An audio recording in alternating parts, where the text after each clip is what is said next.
Hello, night listener, and welcome to Little Nightmare. I'm Emma, and tonight I'll be keeping you company to help you fall asleep. But before we begin, make sure to subscribe to the channel and leave a comment telling me where you're listening from. Story 1. I scratched an itch just beneath my elbow, and something shifted, not in the muscle, but deeper. It wasn't pain, it was pressure, like something loosening, like something sliding into place. The mirror didn't show anything new, but when I looked longer, I saw the faintest outline darkening beneath the surface, shaped almost like fingers. Since then, I've noticed them. Subtle lines crawling slowly under my skin, always moving, never stopping. It doesn't hurt. Not yet. But I know they're not veins. And I don't think they belong to me. The bathroom mirror became my constant companion. Each morning, I would trace the glass with my fingertips, searching for changes in the reflection, staring back. The shadows had grown more defined overnight, branching like root systems beneath the pale canvas of my forearms. When I pressed my palm against the cool surface, the mirror seemed to exhale, a barely perceptible fog that shouldn't have been there in the controlled temperature of my home. I started documenting everything. A leather journal became my confidant, filled with sketches of the shadow patterns, measurements of their spread, detailed observations of their behavior. The lines moved differently depending on the light. Under fluorescent bulbs, they appeared almost electric, pulsing with a rhythm that didn't match my heartbeat. In candlelight, they became languid, stretching like smoke trapped beneath glass. The first recording I made was accidental. I had been dictating notes into my phone when I heard it, a whisper underneath my own voice, speaking words I couldn't quite catch. When I played it back, the sound was clearer. Not quite human, but trying to be. The voice seemed to emerge from the static itself, forming syllables that felt familiar, but wrong, like hearing your name called in a foreign accent. My fingers began to trace the shadow patterns without conscious thought. The sensation was oddly soothing, like scratching an itch that lived too deep to reach. But each time I touched those darkened areas, they responded.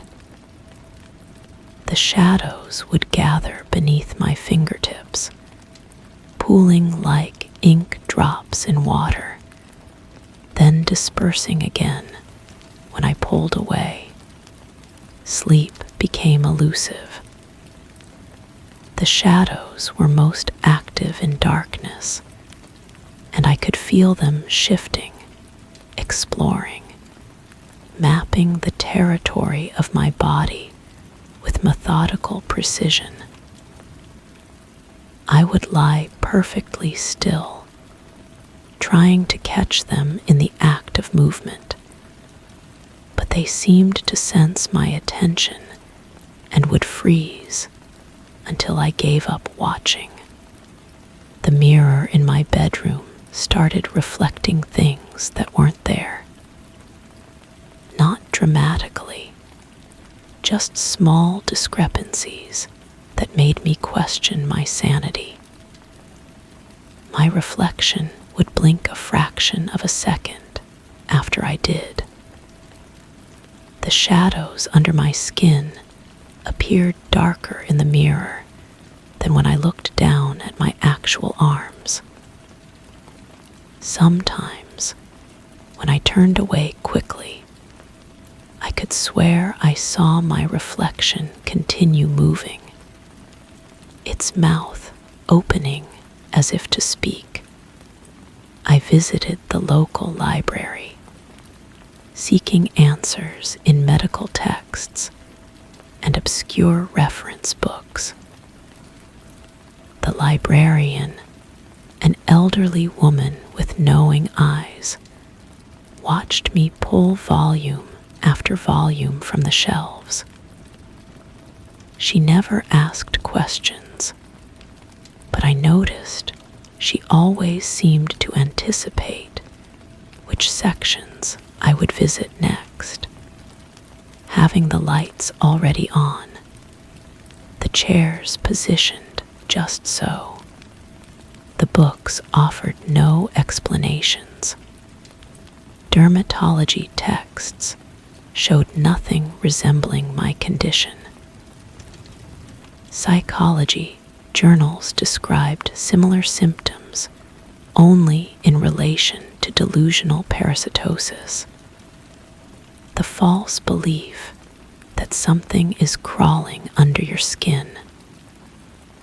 But these shadows were visible, documented, recorded.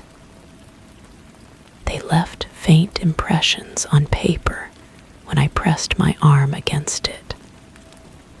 They cast their own shadows when light hit them at the right angle.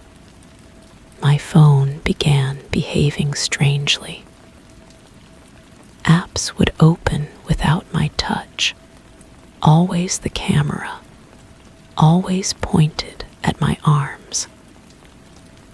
The photos it took showed the shadows more clearly than my eyes could see them. In these images, the dark lines formed patterns that looked almost like writing, symbols that seemed to shift between familiar letters and something else entirely. The voice in my recordings grew clearer, more insistent. It spoke in fragments, incomplete sentences that hinted at meaning without ever quite achieving it. The boundary is, it would say, then fade into static. You have become followed by silence. We are, and then nothing but the sound of my own breathing. I started avoiding mirrors, but reflective surfaces were everywhere. Car windows, computer screens, even the polished surface of my coffee table began showing me things I didn't want to see. The shadows weren't just under my skin anymore. They were learning, adapting, reaching out through every reflection to touch something beyond my physical form. The breaking point came during what should have been an ordinary shower. The water felt different against my skin, not quite warm, not quite cold, but something in between that made me shiver despite the steam. When I looked down, the shadows had spread to cover most of my torso, and they were moving faster now, swirling in patterns that hurt to follow with my eyes. I pressed my hands against the shower wall, trying to steady myself, and felt the tiles vibrate under my palms. The vibration had a rhythm, like a heartbeat, but not mine. Through the frosted glass door, I could see my reflection in the bathroom mirror, but it was doing something I wasn't. It was writing on the steamed glass, letters appearing as if traced by invisible fingers. The message was simple: "You are the door." I stumbled out of the shower, water still running, and stared at the mirror. The writing was there, clear and undeniable, but as I watched, it began to fade. Not evaporating like normal condensation, but sinking into the glass itself, becoming part of the reflection. My phone rang. The caller ID showed my own number. When I answered, I heard my own voice, but not quite right, speaking words I had never said. The shadows are not spreading. They are gathering. They are preparing. You are almost ready.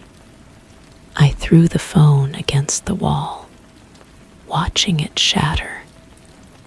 But the voice continued, now coming from the broken pieces scattered across the floor. Each fragment spoke a different word, creating a chorus of my own voice telling me things I didn't want to know. The shadows under my skin began to move with purpose now, collecting in specific areas, forming shapes that looked almost like organs, like a second circulatory system designed for something other than blood. When I touched these concentrated areas, they felt warm, alive, responsive. My reflection in every surface had become completely independent.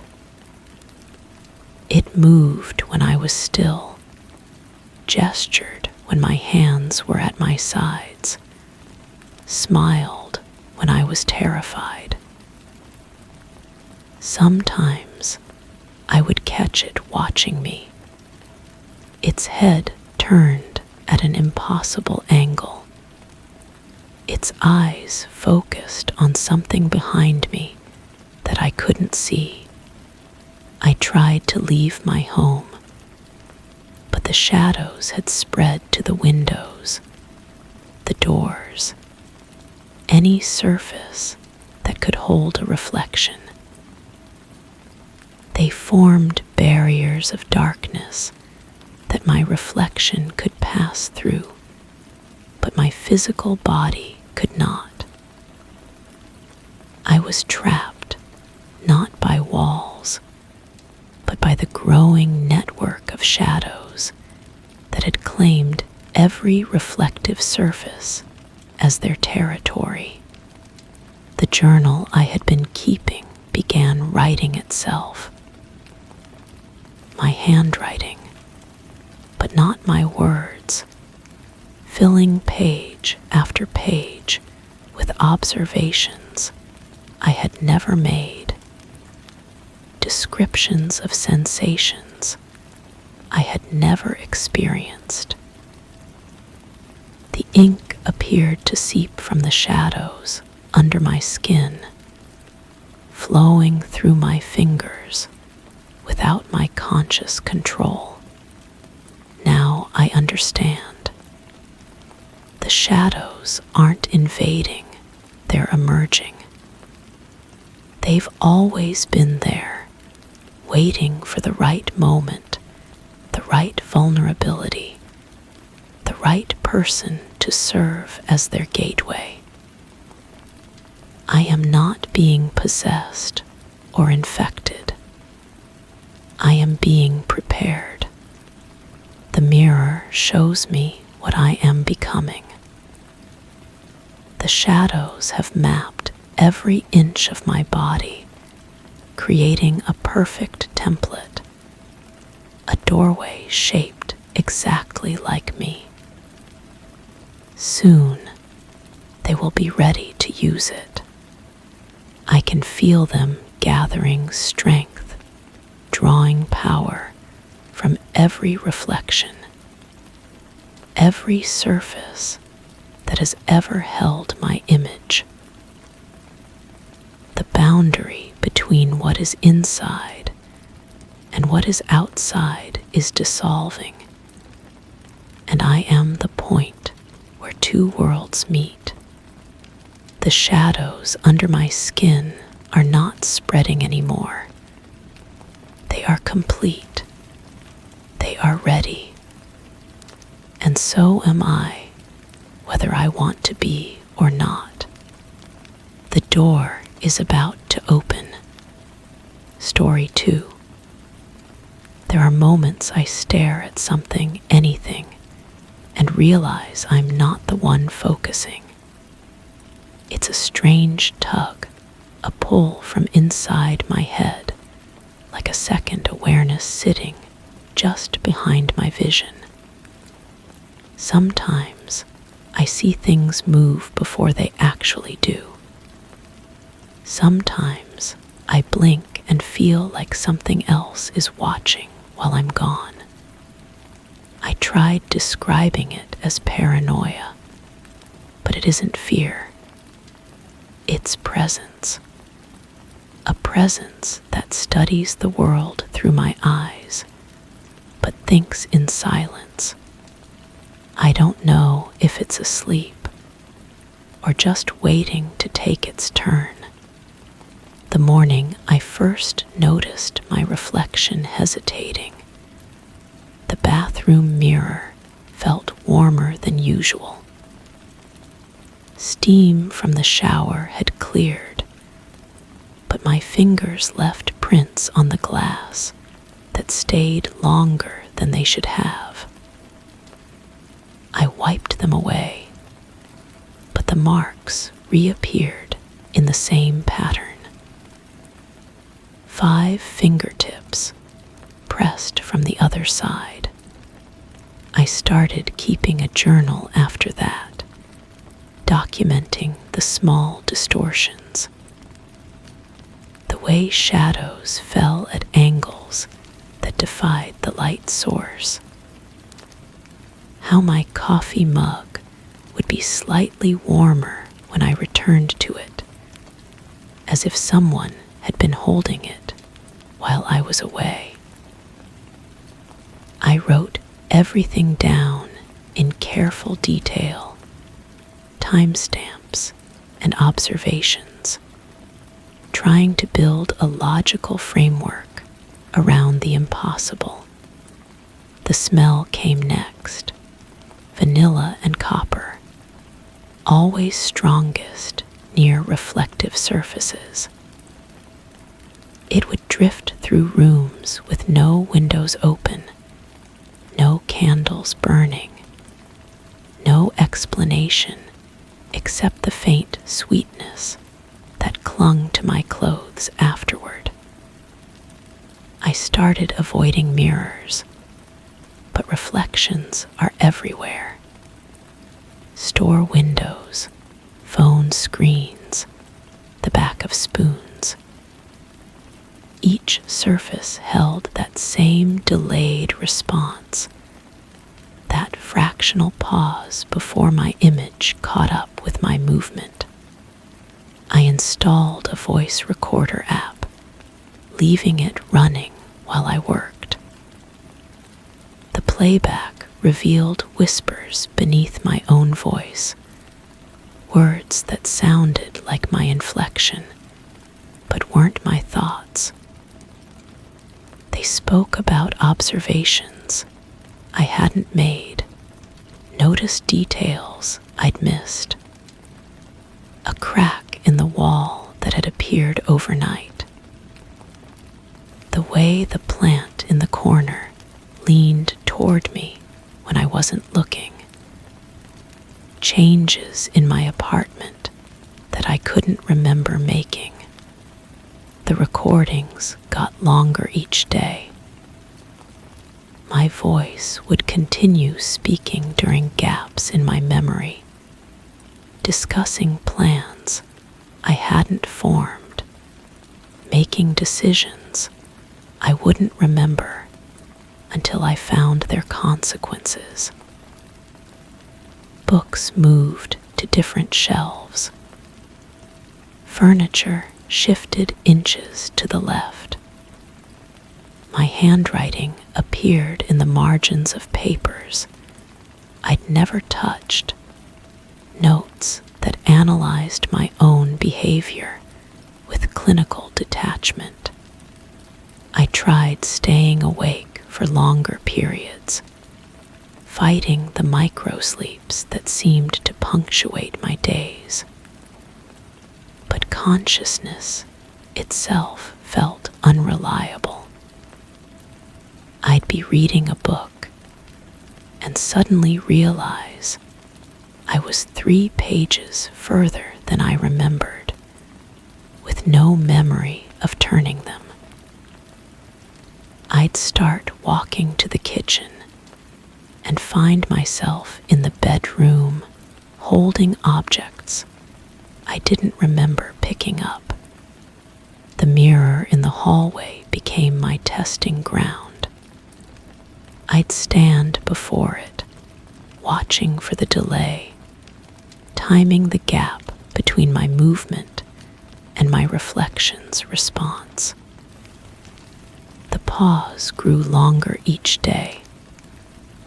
A half second became a full second, then 3. Once, I raised my hand and watched my reflection complete the motion a full 5 seconds later, as if it had been distracted by something else entirely. That night, I woke to find myself standing in front of the bathroom mirror, fully dressed, holding a marker. Words covered the surface in my handwriting, but the letters looked different, more precise, more deliberate. "You're not ready to understand yet," they read, "but you will be soon. We're learning together." I scrubbed the words away with trembling hands, but they'd already left impressions in the glass. When I pressed my palm against the mirror, the surface felt soft, yielding, like pressing into warm clay. My reflection pressed back from the other side, and for a moment, I felt another hand against mine, fingers that moved independently of my own. The next morning, I found a video on my phone that I hadn't recorded. It showed me sleeping, filmed from an angle that would have been impossible unless the camera was floating above my bed. My sleeping face looked peaceful, but my eyes were open, tracking movement across the ceiling. In the footage, I sat up slowly, turned to look directly at the camera, and smiled with an expression I'd never seen myself make. I tried to leave the apartment, but the outside world felt thin, insubstantial. Colors seemed faded, sounds muffled, as if I was experiencing everything through a filter. People's faces blurred when I tried tried to focus on them. Conversations happened around me, but the words felt distant, irrelevant. I realized I was becoming more interested in the reflections in shop windows than the people casting them. The presence behind my eyes grew stronger, more insistent. I could feel it cataloging information, making connections I couldn't follow. My journal filled with observations written in my hand, but not my thoughts. It documented patterns in the way light moved through my apartment, mapped the locations where the vanilla copper smell was strongest, tracked the expanding network of surfaces that showed my delayed reflection. I started recognizing the moments when it took control. My vision would sharpen, colors would become more vivid, and I'd find myself noticing details that had been invisible before. The tiny crack in the wall that spread a little further each day. The way my plants grew toward spaces where I'd been standing, even when I'd moved hours ago. The temperature changes in different rooms that followed no logical pattern, but created a map of something's movement through my space. One evening, I watched my reflection in the black computer screen as it typed words I wasn't thinking. My fingers moved across the keyboard while my mind observed, passive and detached. The words appeared on the screen. The boundary is dissolving. Soon there won't be a difference between watcher and watched. You'll understand when you're ready to see what I see. I tried to delete the words, but my hands wouldn't obey. Instead, I watched myself save the document and close the laptop. The screen went black, and my reflection remained visible, staring back at me with eyes that held knowledge I didn't possess. Now, when I look in mirrors, I see myself looking back with increasing frequency. My reflection has learned to move independently, to exist in the spaces between my conscious moments. It documents my life with the patience of something that has unlimited time to observe and learn. I've stopped trying to fight it. The presence behind my eyes has become a companion, a second consciousness that experiences the world through my senses, but processes it differently. Together, we notice things that a single perspective would miss. We're becoming something new, something that exists in the spaces between reflection and reality. The mirror in my hallway now shows two distinct images, one that follows my movements, and one that acts independently. Sometimes I catch them looking at each other, sharing some communication I can't intercept. The reflection that moves on its own has started venturing into other mirrors throughout the apartment, carrying my image to surfaces I'm not standing near. I find myself wondering which one is really me. The consciousness that started this journal, or the one that's been writing in it while I sleep. The presence that looks through my eyes, or the one that stares back from every reflective surface. We're learning together, discovering the fluid nature of identity and observation. The boundary between self and other has become irrelevant. I am the watcher and the watched, the observer and the observed. Something lives behind my eyes, but I'm beginning to understand that I've always been that something, learning to exist in multiple states simultaneously. The mirror shows me everything now, past, present, and the spaces between moments. I see myself as I am, as I was, and as I'm becoming. The reflection has taught me that consciousness isn't singular, that awareness can exist in multiple forms, connected by the simple act of looking and being seen.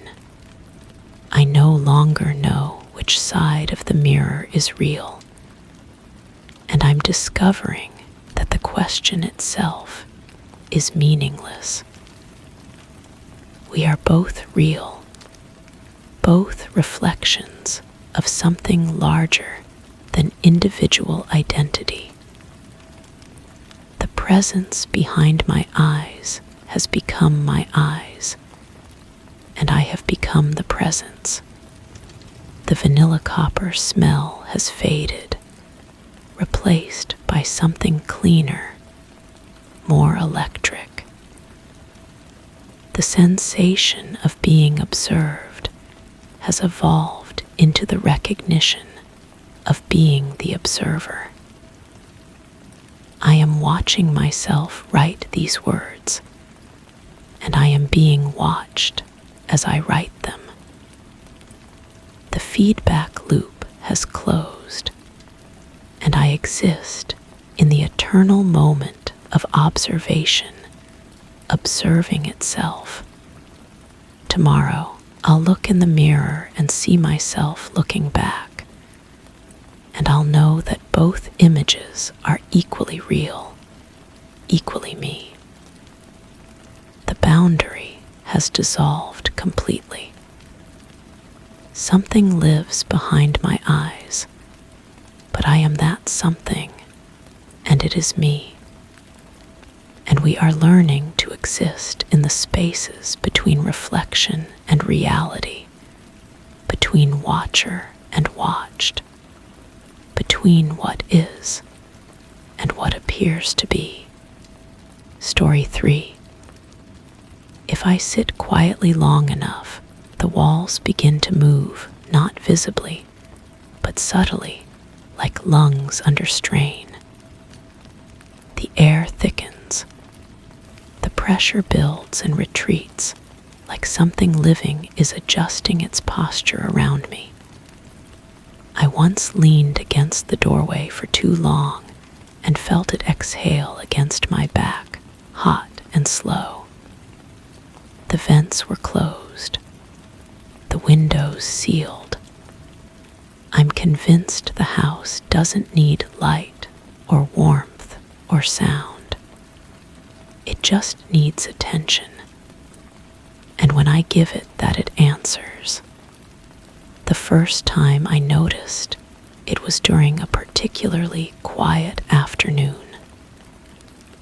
I had been reading in the living room, the kind of deep silence that makes you aware of your own heartbeat. That moments when I heard it, a soft, rhythmic creaking, like floorboards settling, but too regular to be random. I lifted my head from the book and held my breath. The sound continued, a gentle expansion and contraction, as if the house were breathing around me. I stood up slowly, my bare feet pressing against the hardwood. The creaking stopped immediately. I waited, counting the seconds in my head, then sat back down. Within moments, it resumed. The same pattern, the same rhythm. I pressed my palm against the wall beside me, feeling for vibrations. Nothing.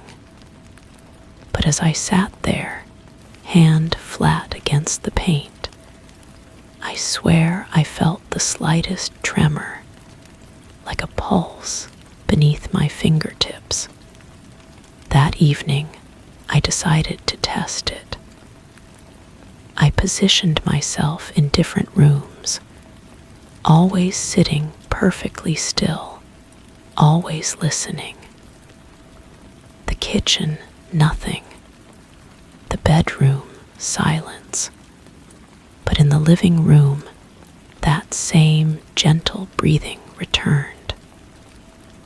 I pulled out my phone and tried to record it, but the audio captured nothing beyond the usual house sounds. The breathing existed only in the space between my ears and the walls. Over the following days, I began to document everything. I sketched the layout of the house, marking where the breathing was strongest. I noted the temperature differences. The living room was always 3 degrees warmer than the rest of the house, even with the heating off. I measured the humidity, checked for drafts, examined the foundation for settling. Everything appeared normal, yet the breathing continued. I started spending more time in that room, drawn by a curiosity I couldn't explain. I would sit for hours, book forgotten in my lap, just listening. The breathing seemed to respond to my presence, growing stronger when I was perfectly still, fading when I moved. It was as if the house was waiting for me to be quiet enough to hear what it had to say. The smell came next. Subtle at first, a faint sweetness that reminded me of honeysuckle, though no such flowers grew nearby. It would drift through the room during the breathing episodes, strongest near the wall where I usually sat. I pressed my nose to the wallpaper, inhaling deeply. The scent was there, definitely there. But when I called a friend to smell it too, they detected nothing unusual. Sleep became difficult. Even from my bedroom, I could sense the house breathing in the living room, could feel the subtle pressure changes through the walls. I would lie awake, listening to the familiar rhythm, wondering if it continued all night, or if it only happened when I was conscious to hear it. The uncertainty gnawed at me. One night, I crept down the hallway and peered around the corner into the living room. The breathing was there, stronger than ever, and something else, a faint luminescence along the baseboard, like moonlight filtering through water. I stepped closer, and the light faded. I retreated, and it returned. The house was playing with me, responding to my movements like a living thing. I began to notice other changes.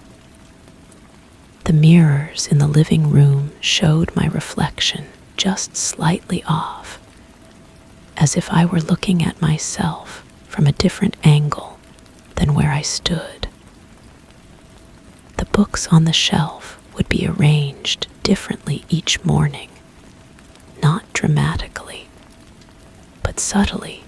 A volume pulled forward here, a spine rotated there. When I questioned these changes, when I tried to rationalize them as tricks of memory or natural settling, the breathing would grow louder, more insistent. The temperature of objects began to fluctuate. The coffee table would be warm to the touch in the middle of winter, the lamp base cold even after hours of use. I would run my hands along the walls, feeling patches of warmth and coolness that formed no logical pattern. The house was developing a topography of sensation, mapping itself against my skin. I started talking to it, whispering at first, then speaking in normal tones. I would tell it about my day, my thoughts, my fears. The breathing would slow when I spoke, as if the house were listening intently.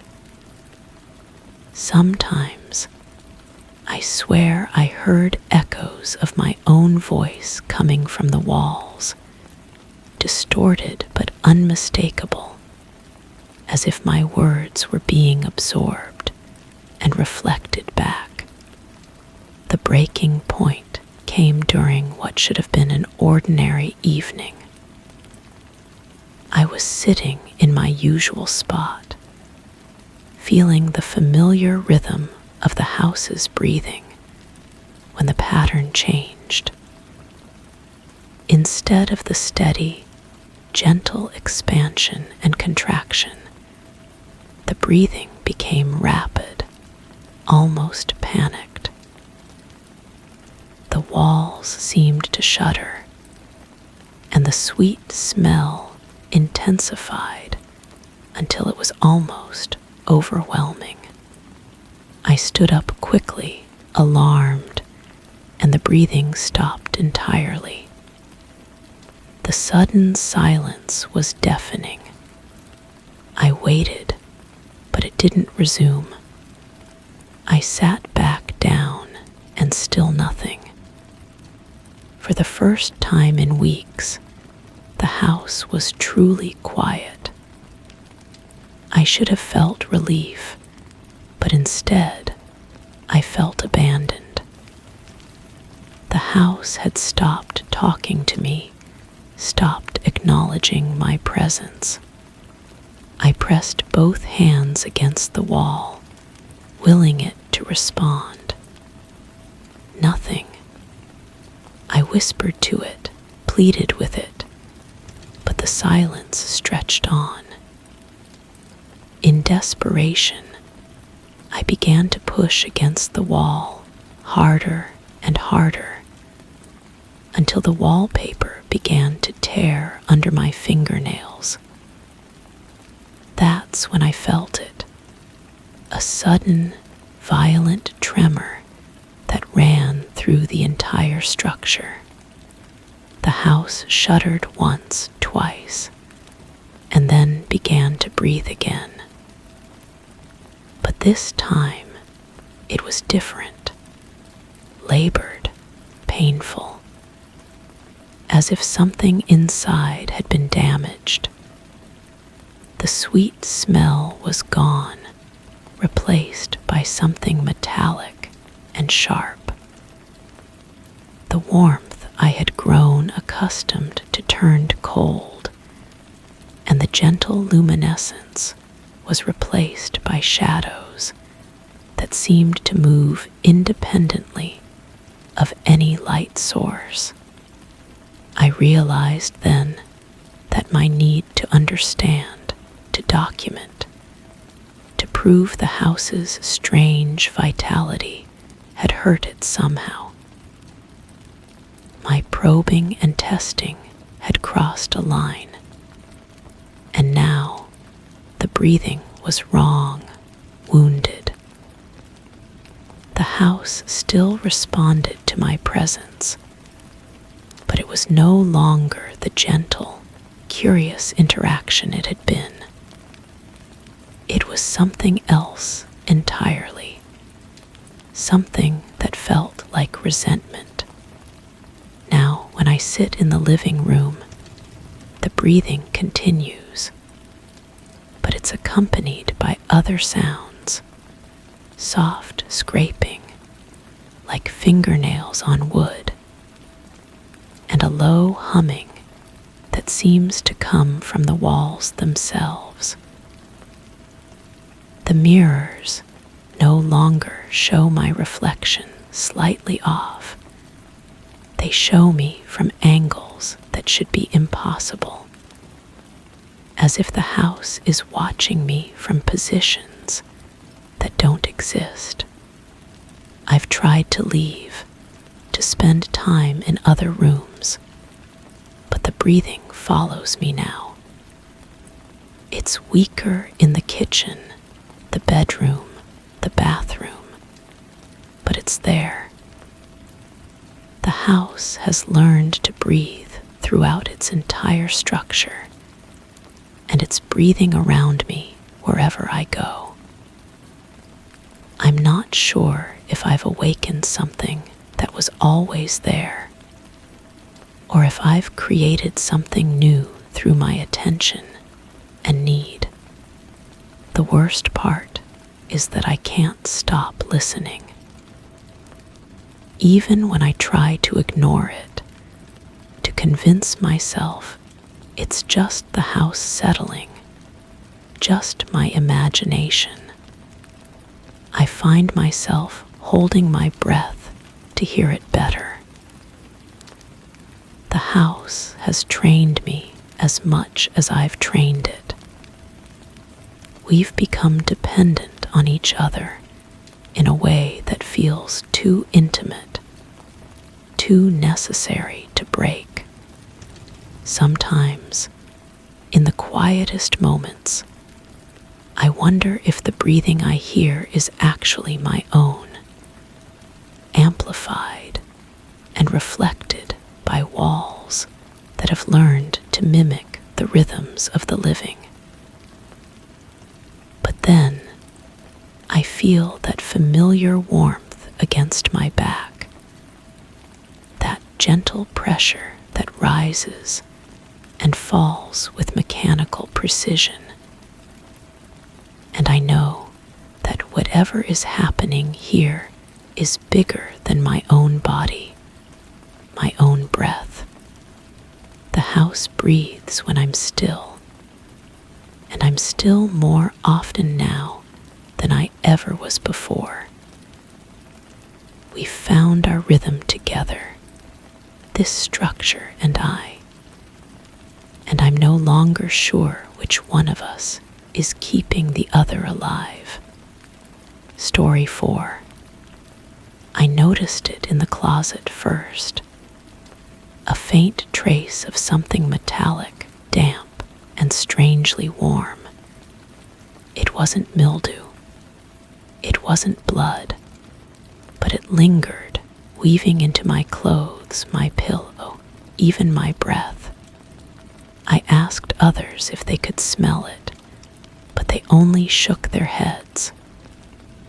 Now it shows up at random, stronger some days, acidic and almost sweet. It makes my eyes sting, but only for a second. I think it's a memory, something the house remembers that I shouldn't, or something I released without knowing. The closet door had been slightly ajar when I first moved in. Just enough to let air flow through, I thought. But when I opened it fully, that smell hit me like a physical presence. Heavy, coating my throat, making me step back instinctively. The previous tenant had left behind a few wire hangers and a small cardboard box in the corner. Inside the box, nothing but dust and a single brass key that didn't match any lock I could find. I kept the key anyway. It felt warm in my palm, as if someone had been holding it just moments before. The smell began following me within days. Not everywhere, but in specific places. The bathroom mirror would fog differently when it appeared, creating patterns that almost looked like fingerprints. The kitchen faucet would drip once, twice, then stop completely when that metallic sweetness filled the air. I started keeping a small notebook, documenting when and where it happened. The pattern made no sense. Tuesday, kitchen sink, strong intensity. Lasted maybe 30 seconds. Thursday, bedroom doorway, faint but persistent. Noticed the floorboard creaked differently.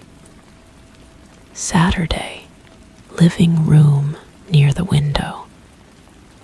The glass felt warm to touch. I showed the notebook to my neighbor, asking if she'd ever noticed anything unusual about the building.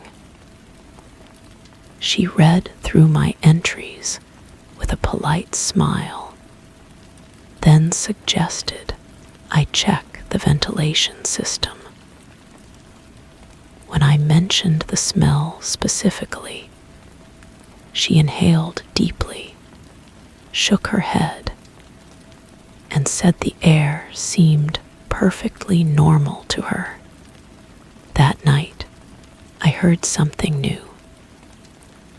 A soft, scratching sound coming from inside the walls, rhythmic and deliberate, like someone writing with a fingernail on wood.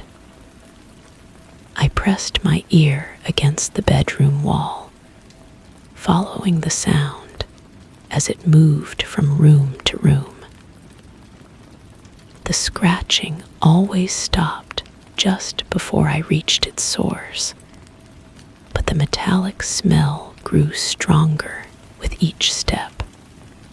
I decided to record everything. My phone's voice recorder picked up the scratching clearly, but when I played it back, there was only silence punctuated by my own breathing. The video function showed nothing unusual, just empty rooms and walls that looked perfectly normal.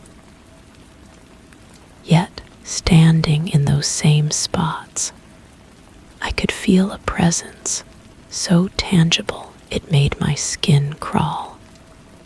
The brass key began appearing in different places around the apartment.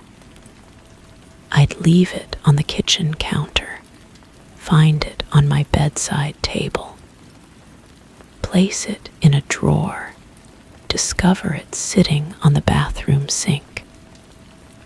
Each time, it felt slightly warmer, as if absorbing heat from an invisible source. The smell always accompanied these relocations, growing more complex. Now, I could detect something floral underneath the metallic base, like roses left too long in stagnant water. I started losing sleep, not from fear, but from a growing compulsion to solve this puzzle. I mapped the apartment obsessively, measuring distances between where the key appeared, timing the intervals between scratching sounds. I even tasted the air when the smell was strongest, letting that acidic sweetness coat my tongue until my eyes watered. The breakthrough came when I realized the scratching wasn't random. It was following the same pattern as my own movements throughout the day. When I walked from bedroom to kitchen, the scratching traced that exact path inside the walls. When I sat at my desk, the sound positioned itself directly behind my chair. Something was learning my routines, mimicking them from within the building's skeleton. I confronted this presence directly. Standing in the center of the living room, I spoke aloud, asking what it wanted, why it was showing itself to me. The response was immediate and overwhelming. The smell exploded around me, so intense I could barely breathe. Every surface in the room began to vibrate, walls, furniture. Even the air itself seemed to pulse with an invisible heartbeat. The scratching became a symphony, coming from every direction at once. But now I could distinguish individual sounds within the cacophony. Fingernails on wood, yes, but also something softer, like fabric being dragged across rough surfaces, like whispered words in a language I almost understood.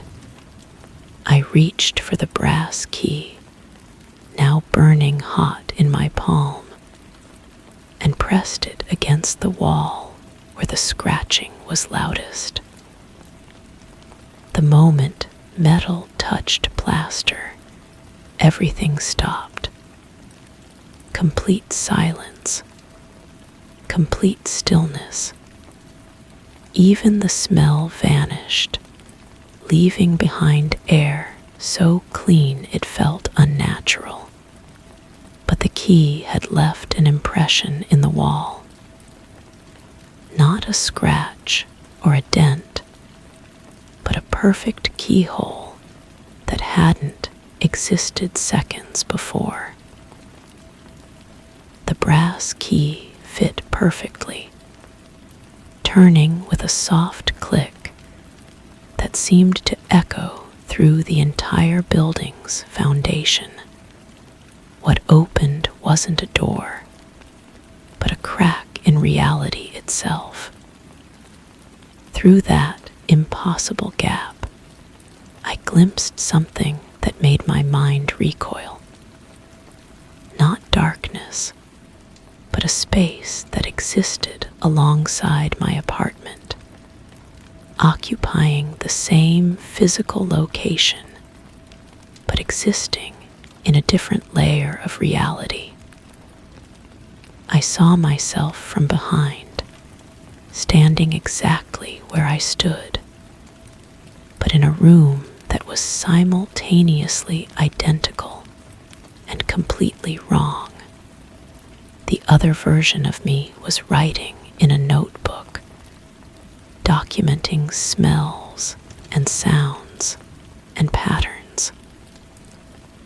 But the words were appearing on the pages before the pen touched paper, as if the writing was creating itself. And that other me was breathing out the metallic smell with each exhale, creating the very phenomenon I'd been investigating. I slammed the key back, sealing the crack, but the damage was done. Now I understand what I've been smelling all along. It's not coming from the house's memory or some hidden presence. It's coming from me, from some other version of myself that exists in the spaces between spaces, documenting my life from the inside out. The smell still follows me, but now it's stronger, more persistent. And sometimes, when I'm very still, I can feel someone watching me from just beyond the edge of perception. Someone who knows exactly what I'm going to do next, because they've already written it down. I've started leaving the brass key in different locations around the apartment. Not because I want to, but because I have to. Because somewhere in that parallel space, another version of me is finding it in those exact spots, growing more curious about the metallic smell that seems to be getting stronger every day. I wonder if that other me has started keeping a notebook too. Story 5. There's a place in the house where quiet feels wrong. Not empty, not peaceful, just wrong. When I stop speaking, the air grows tense, almost expectant, like silence is a signal. I tried humming softly, but it swallowed the sound. I tried whispering, but the echoes came back too quickly, layered, mangled, not quite mine. I stood completely still once, holding my breath, and the room felt alive. Not in a haunted way, in a listening way. I've started avoiding that room, but I can still feel the silence pressing through the walls. The house settled into my life like dust accumulates, gradually, imperceptibly, until suddenly it's everywhere. The moving boxes disappeared one by one, replaced by familiar furniture that looked strange in unfamiliar corners. Everything should have felt normal by now, but that room kept pulling at the edges of my awareness. The guest bedroom, I called it, though I never intended to have guests stay there. The first strange thing was the acoustics. When I spoke aloud in other rooms, my voice carried the expected weight of sound bouncing off walls, absorbed by carpet, muffled by curtains. But in that room, words seemed to hang suspended before dissolving into something that wasn't quite silence. The absence of sound had texture there, like velvet brushed against the grain. I started testing it deliberately. Simple words at first. Hello, testing. Can you hear me? Each syllable felt heavier than it should, as if the air itself was dense with attention. The walls seemed to lean inward when I spoke, not physically, but with an awareness that made my skin prickle. I recorded myself once, holding my phone up while reciting the alphabet. When I played it back, my voice sounded distant, wrapped in something that wasn't quite echo. The temperature in that room shifted without warning. Not dramatically, just a degree or two that made me pull my sleeves down or push them up. The thermostat registered nothing unusual. I pressed my palm against the walls, feeling for drafts, for moisture, for anything that might explain the inconsistency. The surface felt normal under my fingers, but there was a subtle vibration, so faint I convinced myself I was imagining it. I brought a friend over once, casually mentioning the strange acoustics. We stood in the doorway together, and I asked them to say something, anything. Their voice sounded perfectly normal to me, clear and unremarkable. But they tilted their head, frowning, and said the room felt stuffy. They didn't want to go inside. They suggested opening a window, but the windows in that room had been painted shut by previous owners. That night, I lay in bed listening to the house breathe around me. Every building has its rhythm. The settling of wood, the whisper of air through vents, the distant hum of appliances. But underneath the familiar sounds, I could hear something else. A rhythm that didn't match. Not quite breathing, not quite machinery. More like the sound of someone trying very hard not to make any sound at all. I started keeping a journal, documenting the oddities. The way shadows fell differently in that room, creating pockets of darkness that seemed deeper than they should be. The way dust motes hung motionless in the air, suspended like tiny observers. The way my reflection in the window looked slightly off-center, as if the glass was subtly warped. The smell came next. Not unpleasant, but wrong for the space. Like rain on hot asphalt, metallic and clean. But we'd had no rain in weeks. I checked for leaks, for mold, for any logical explanation. The scent would appear and disappear without pattern, strongest when I wasn't looking for it. Gone the moment I tried to identify its source. I began spending more time in that room, drawn by the mystery despite my discomfort.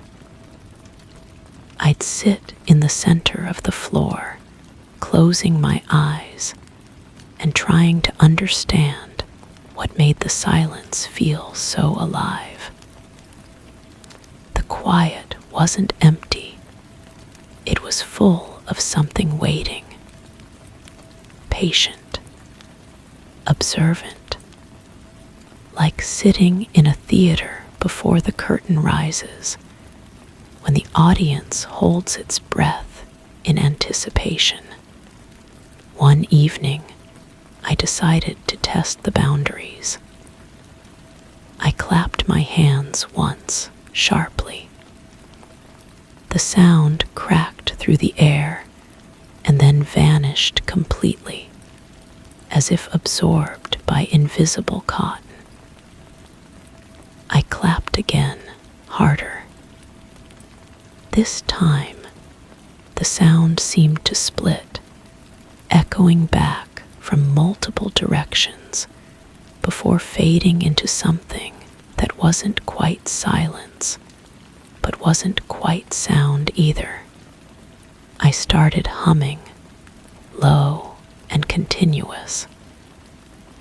The melody felt strange in my throat, harder to sustain than usual. When I stopped, the silence rushed back with an almost physical weight. I tried speaking in different languages, whispering secrets I'd never told anyone, even singing softly under my breath. Each sound disappeared into the room's strange acoustics, processed by something I couldn't name. The recordings I made during this period all came out wrong.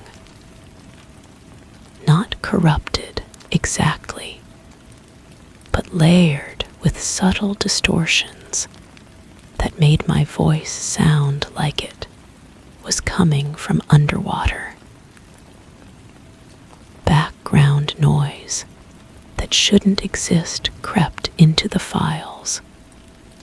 Whispers that might have been electrical interference. Rhythms that might have been my own heartbeat amplified and distorted. I brought in a sound meter, trying to measure what I was experiencing. The readings were inconsistent, fluctuating between normal room tone and something that registered as complete silence, but felt anything but quiet. The device itself seemed affected, its display flickering occasionally when I held it in certain spots. The breaking point came when I decided to sleep in that room. I dragged in a mattress and lay down as dusk settled over the house. The silence was different in darkness, more immediate, more personal. I could feel it settling over me like a blanket, heavy and warm, and somehow aware of my presence. I woke up in the middle of the night to the sound of my own voice, not speaking, but humming. The melody was unfamiliar, complex, and beautiful in a way that made my chest ache. I realized I wasn't making the sound. I was hearing it, as if someone else was humming with my voice, using my throat, but from somewhere else entirely. I sat up quickly, and the humming stopped. But the silence that followed wasn't empty. It was full of listening, of waiting, of something that had been interrupted mid-thought. I fumbled for my phone, wanting to record whatever was happening, but my fingers felt clumsy and distant. The screen was too bright, the interface too complex for my sleep-addled mind to navigate.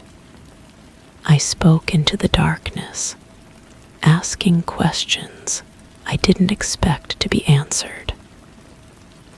"What do you want?" The words hung in the air, heavy and expectant. "Who are you?" Each question felt like dropping stones into deep water, sending ripples through something vast and invisible. The humming returned, but this time I could feel it starting in my chest before I heard it with my ears. My throat vibrated with melodies I didn't recognize, harmonies that seemed to come from multiple sources at once.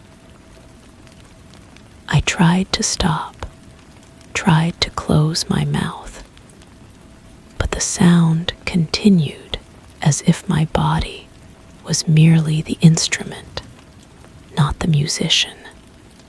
I stumbled out of the room, gasping in the hallway like I'd been held underwater. The humming stopped abruptly, leaving behind a silence that felt abandoned rather than empty. I could hear my heart pounding, my breathing ragged, the normal sounds of a body in distress. But underneath, faint but persistent, I could still hear the echo of that melody.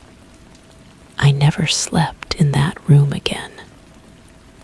But the humming follows me now, surfacing at random moments throughout the day. Sometimes I catch myself mid-melody, my voice producing sounds I don't remember learning. The notes are always the same, complex, beautiful, and completely foreign to my conscious mind. The silence in that room has changed too. When I pass by the doorway, I can feel it watching, waiting for me to return. The air feels thicker there, more patient.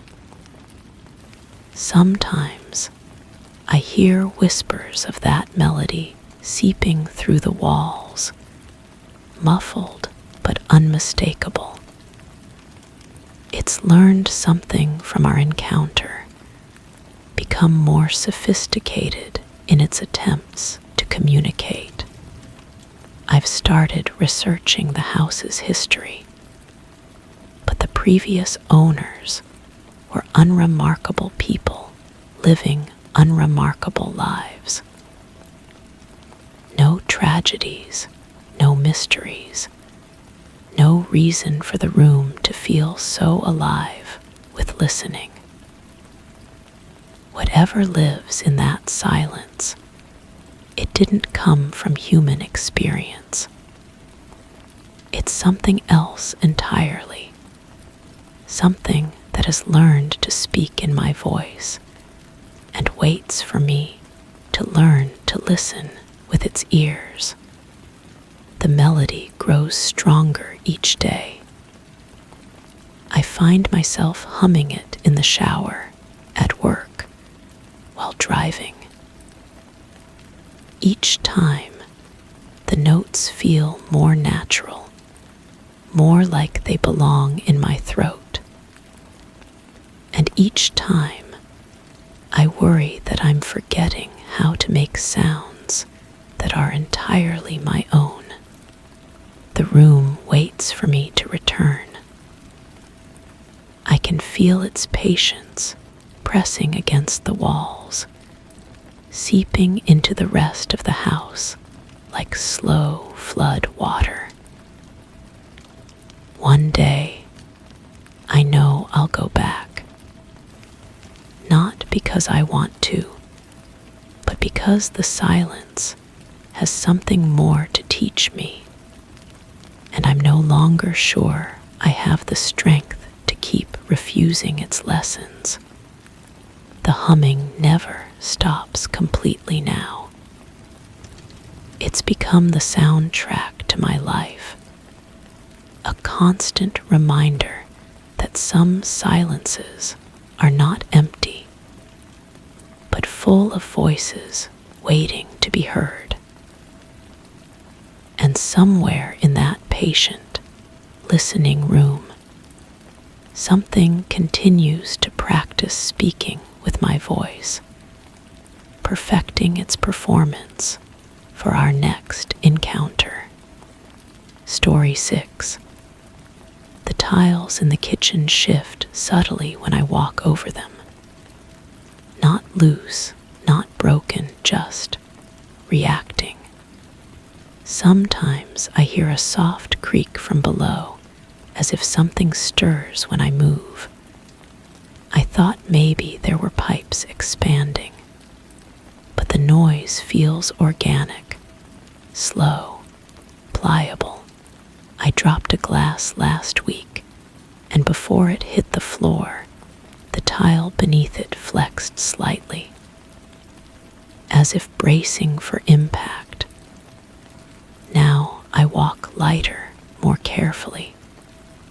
I think whatever's beneath is learning my weight, and one day it won't just settle, it'll rise. At first, I convinced myself it was normal.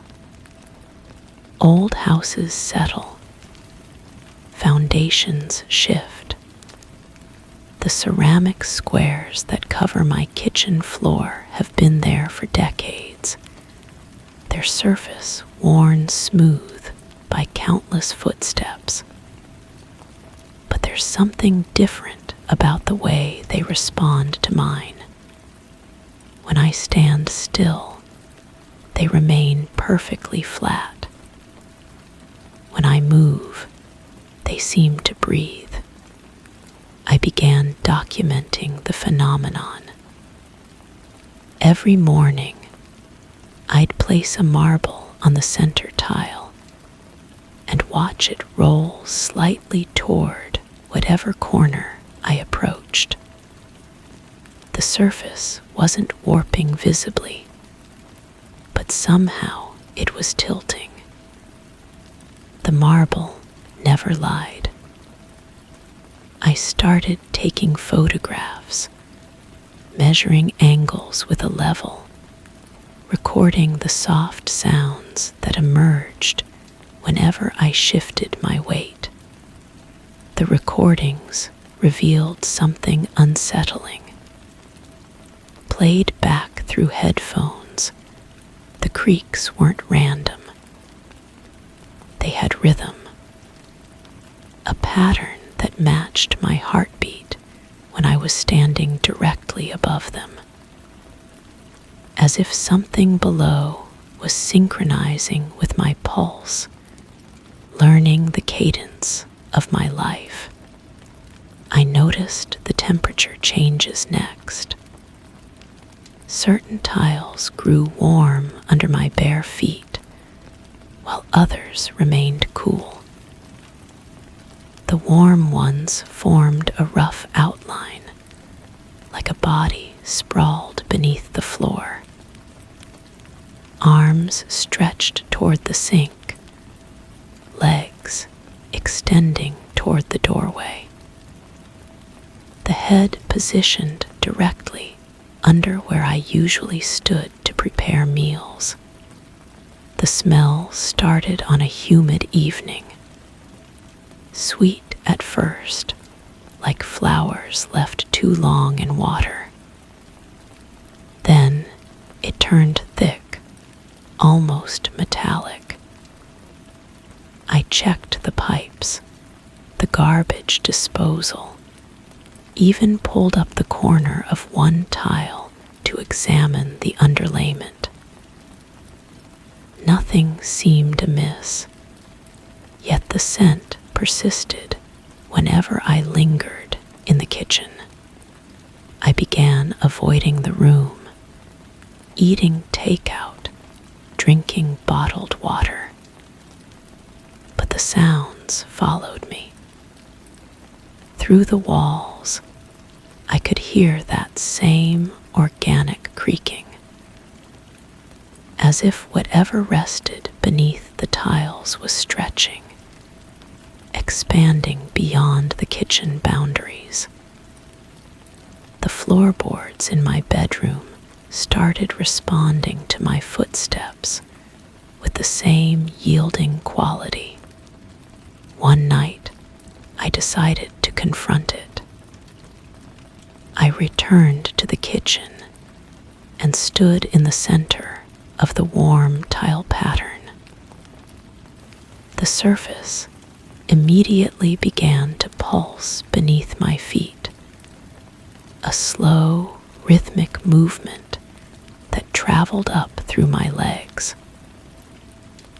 I pressed my palms against the floor, feeling the subtle vibration that seemed to match not just my heartbeat, but my breathing.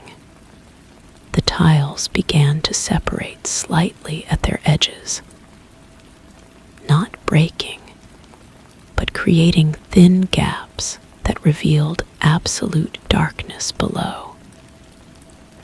From those spaces came a sound I'd never heard before, a wet, sliding noise, like something large and soft repositioning itself.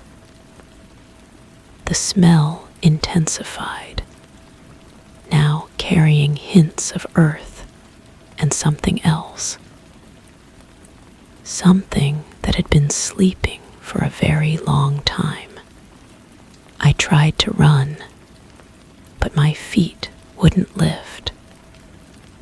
The tiles had become soft, almost gel-like, holding me in place with gentle but insistent pressure. The warm sensation spread up my legs, not painful, but deeply unsettling. I could feel individual fingers of warmth wrapping around my ankles, my calves, pulling me slowly downward. The kitchen lights began to dim, though I hadn't touched any switches. In the growing darkness, I saw the tiles around me rising slightly, forming a shallow depression with me at its center. The thing beneath was no longer just responding to my presence. It was claiming me. I managed to break free, stumbling out of the kitchen with my feet tingling and numb. But the sensation didn't fade. Even now, sitting in my car outside the house, I can feel that same warmth traveling up my legs. The tiles may have released me, but something came with me. When I look down at my feet, my shoes appear normal. But when I close my eyes, I can still feel those gentle fingers wrapped around my ankles, patient and persistent. Whatever was sleeping beneath the tiles is no longer sleeping. And I don't think it's finished with me yet.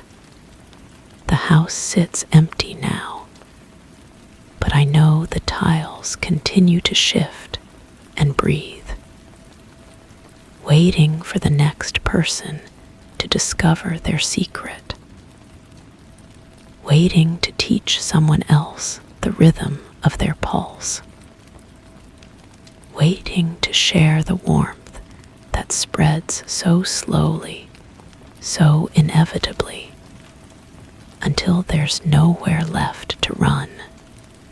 I've moved to a different place, but the the floors here feel softer each day.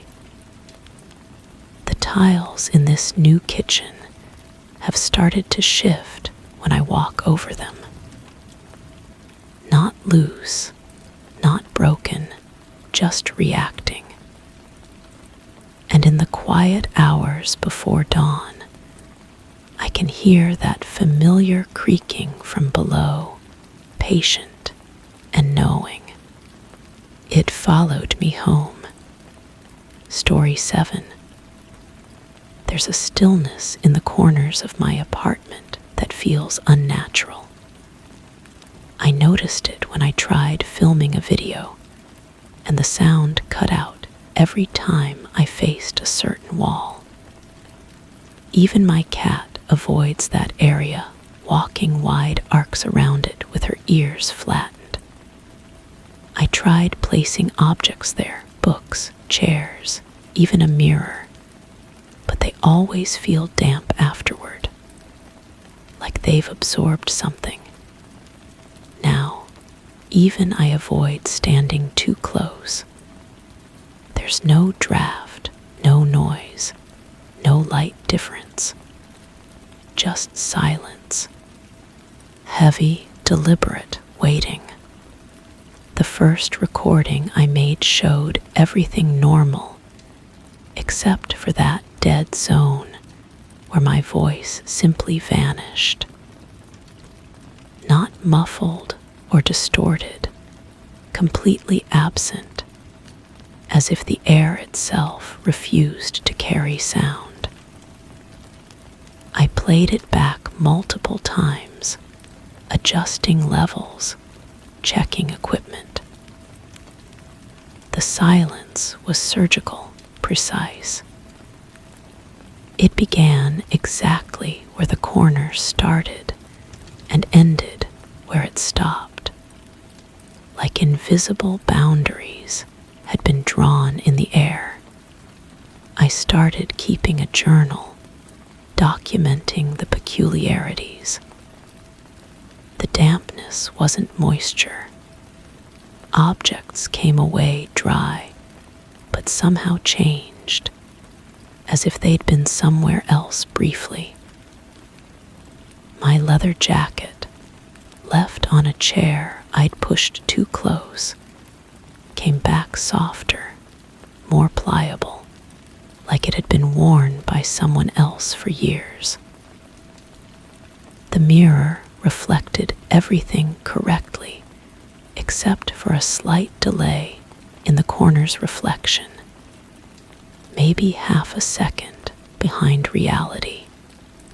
My neighbor mentioned hearing conversations through the walls, but only when she stood in her kitchen corner, the one that backed up to mine.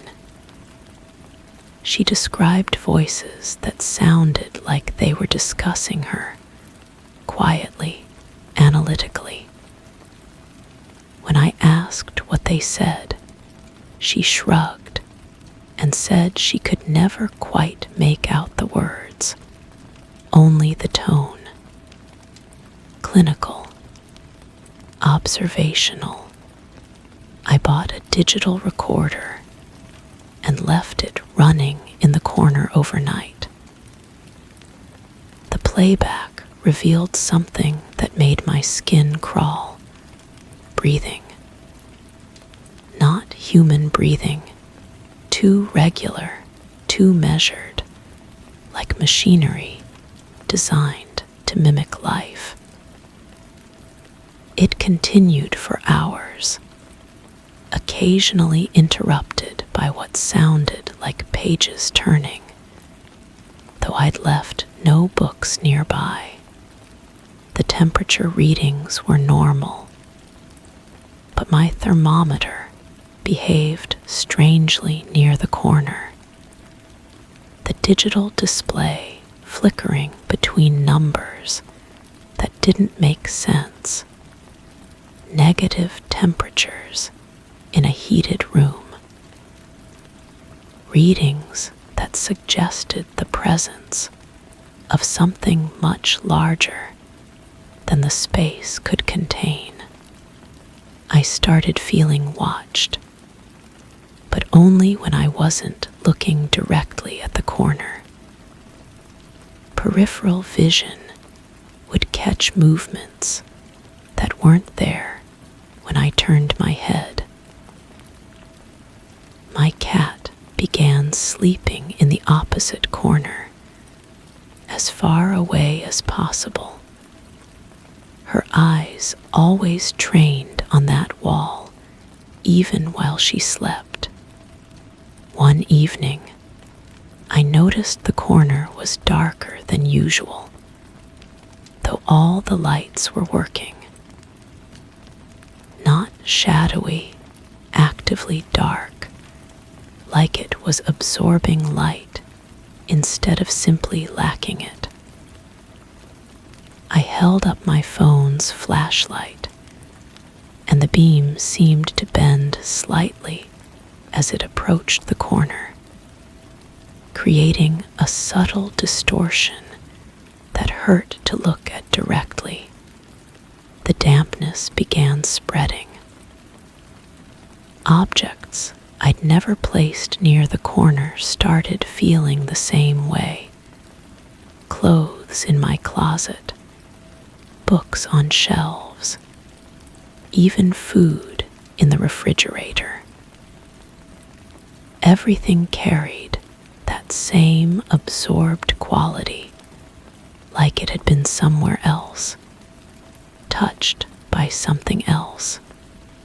I tried rearranging the furniture, blocking the corner entirely with my bookshelf. The next morning, the shelf had moved back 3 inches, and the books were arranged differently. Not alphabetically or by size, but in some pattern I couldn't understand. The dampness had spread to every single book. The breathing on my recordings grew louder, more deliberate. Sometimes it synchronized with my own breathing, creating an echo effect that made me feel like I was hearing myself from somewhere else. Other times, it would stop abruptly when I moved, as if something was listening to my movements and adjusting accordingly. I began avoiding sleep, afraid of what might happen in the corner while I was unconscious. But exhaustion eventually won, and I woke to find wet footprints leading from the corner to my bed. Not water, but that same dampness that seemed to saturate everything the corner touched. The prints were my size, my pattern, but I had no memory of making them. The conversations my neighbor heard grew more frequent, more specific. She started knocking on the wall whenever they began, and they would stop immediately, only to resume when she left her kitchen. She mentioned that the voices were discussing someone who lived alone with a cat, someone who was asking too many questions. I set up a camera aimed at the corner, but the recordings showed nothing except for occasional moments where the corner appeared to be a different corner entirely. Same size, same position, but clearly from another place. The walls were different colors, the floor a different material. These moments lasted only seconds, but they were unmistakable. The dampness reached everything now. my clothes, my food, my skin. I felt constantly moist, not with water, but with something else, something that made me feel like I was slowly dissolving into the same substance that had claimed my possessions. My reflection in the bathroom mirror looked the same, but felt different, like I was seeing myself through that absorbing silence. I tried to leave, packing a bag and heading for the door, but my key wouldn't turn. Not stuck or broken, it simply refused to engage, as if the lock had changed shape. My phone showed full bars, but couldn't connect to any network. The windows wouldn't open, sealed by something invisible but absolute. The corner began expanding, its influence spreading along the walls like a slow tide. The silence grew thicker, more oppressive, until even my heartbeat seemed muffled. My cat disappeared entirely, though I never saw her leave. Her food bowl remained full, her toys untouched, but she was simply gone, as if she had never existed. I'm writing this now because I need to document what's happening before it's too late. The dampness has reached the paper I'm writing on, and the words are becoming harder to form. My pen feels heavy, foreign, like it's fighting against the act of recording these events. The corner is no longer just a corner. It's become something else entirely. A space that exists in multiple places at once, connecting to other corners in other apartments, other rooms, other lives. I can hear other voices now, other people documenting their own experiences with corners that have become too quiet. The breathing on my recordings has stopped, but only because I've realized it was never coming from the corner at all. It was coming from me, being absorbed and played back, changed somehow in the process. I'm not sure if I'm still breathing the same air I was before, or if I'm breathing something else, something that's been filtered through that impossible silence. The wet footprints appear every morning now, leading from the corner to wherever I've slept. They're still my size, my pattern, but they feel like they belong to someone else. Someone who might be me, but isn't quite. The dampness has become part of me, and I've become part of it. I understand now that there was never any escape, no solution to find. The corner isn't haunted or cursed. It's simply what corners become when they're observed too closely, when someone asks too many questions about the spaces between spaces. It's what happens when you notice the silence that was always there, waiting. The journal is almost full now, but but I can't seem to write the ending. Every time I try to conclude, the words disappear, absorbed like everything else. The corner has become my entire apartment, and my apartment has become the corner. I'm still here, still documenting, still trying to understand, but I'm no longer sure if I'm the one asking the questions, or if I've become the one being studied, observed, discussed in quiet voices by others who have learned to avoid corners that are too quiet.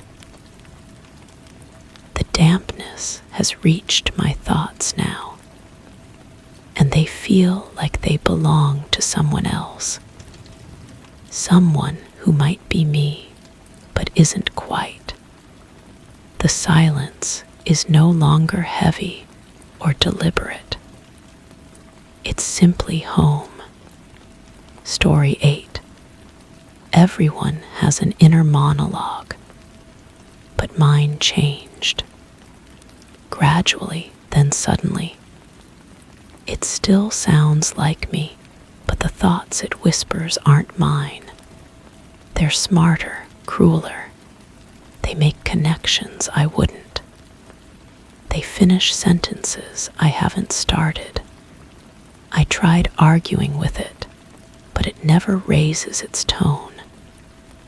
It just waits, patient and amused, like a roommate who's seen too much. I've started writing my thoughts down instead of thinking them. It doesn't help.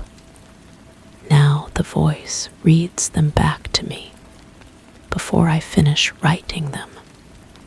The first change was subtle. I was folding laundry when I noticed the fabric softener scent seemed stronger on one particular shirt. Nothing unusual there. But then my inner voice made a comment about how the previous owner must have been desperate to mask something. I paused, holding the shirt up to the light. I'd bought it new. There was no previous owner. Yet the voice continued, describing details about someone I'd never met, someone who'd never existed. The voice knew things I didn't know, remembered things I'd never experienced. I set the shirt aside and continued folding. The voice grew quiet, but I could feel it watching, analyzing my every movement. When I reached for the next item, it whispered about the thread count before I'd even touched the fabric. It was right. I checked the label. How could my own thoughts know something I hadn't learned? The mirror in the bathroom began reflecting a version of me that lingered a fraction longer than it should. Not enough to be certain, but enough to make me pause each morning. I'd turn away, then glance back quickly, trying to catch the delay. The voice found this amusing. It would describe what I was about to do before I decided to do it. Brush your teeth now. Check behind the shower curtain. Touch the mirror's surface to see if it's cold. I stopped looking at my reflection directly. Instead, I watched it through peripheral vision. But the voice had anticipated this too. It began narrating the tiny adjustments in my reflection that I couldn't quite perceive. The way my reflected eyes seemed to focus on something just beyond my actual line of sight. The slight smile that appeared on my reflection's face when I wasn't smiling at all. My laptop started making sounds I'd never heard before. Not mechanical noises, but something like whispered conversations in a language I almost recognized. The voice in my head would translate these sounds, explaining that they were messages meant for me, instructions, warnings. I ran virus scans, checked the speakers, even took the laptop apart. Everything was normal. The sounds continued, growing more distinct each night. I began recording everything. Every anomaly, every whisper, every reflection that moved wrong. I filled notebook after notebook with observations, trying to document the pattern. But the voice would read my entries aloud as I wrote them, adding commentary, correcting my spelling, suggesting better phrasing. It knew what I was going to write before the words formed on the page. The temperature in my apartment began shifting in ways that made no sense. Cold spots would appear in the center of rooms, while the areas near walls grew uncomfortably warm. I bought thermometers, placed them throughout each room, checked them hourly. The readings were always normal, but my skin knew the truth. The voice would warn me about the cold spots before I walked into them, describing the sensation in detail before I felt it. My food started tasting different. Not spoiled, not poisoned, but flavored with memories I didn't have. An apple would taste like birthday cake from a celebration I'd never attended. Water would carry the mineral taste of a well I'd never drunk from. The voice would provide context for these phantom flavors, describing celebrations and places with startling clarity. It painted pictures of experiences that belonged to someone else, someone who was slowly becoming me. I tried sleeping in different rooms, thinking location might matter. But the voice followed, and with it came new distortions. In the living room, the curtains moved without any airflow. In the kitchen, the refrigerator hummed melodies that almost sounded like lullabies. The voice would hum along, harmonizing with appliances, creating songs I'd never heard, but somehow knew by heart. My handwriting began changing. Subtle shifts in the formation of letters, the pressure of the pen, the slant of words. I'd start sentences in my familiar script, but by the end, the writing looked foreign. The voice would comment on the improvement, noting how much clearer this new handwriting was, how much more elegant. preferred this version of me. The breaking point came during a routine grocery trip.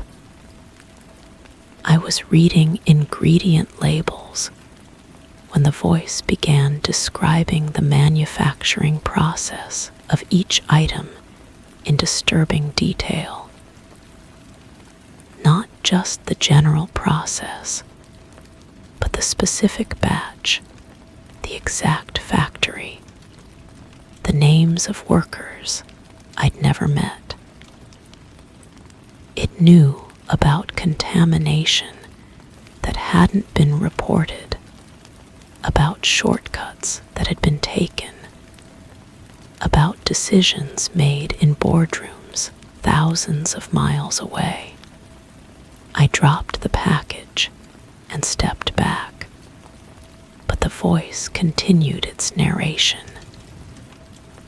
It described the other shoppers around me with intimate knowledge of their secrets, their fears, their medical conditions. It knew about the man buying cough syrup who was planning to use it for something else. It knew about the woman selecting produce who was stealing to feed her family. It knew things that no one should know. I ran from the store, but the voice ran with me. It had become stronger, more confident.